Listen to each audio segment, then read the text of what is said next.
যেতে সবাইকেই হবে, যাচ্ছেও তো কত লক্ষ রোজ। সবার কি আর যাওয়ার বয়স ছিল?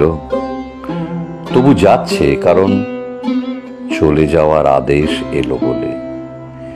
সব না করা কাজ ফেলে, সব আদর সোহাগ ফেলে, যত হাসি যত রং ছড়িয়ে ছিটিয়ে সব চলে যাওয়ার সময় হলো বলে। যাওয়ার সময় সঙ্গে নেওয়া যত মন খারাপের ধূসর কণাগুলো, অপমানের নীলচে অনুভূতি বা দুঃখের কালশিটে হওয়া দাগ। চলে যাওয়ার সময় বলে সত্যি কিছু হয় না বোধহয়। তবু সবার কি আর যাওয়ার বয়স ছিল?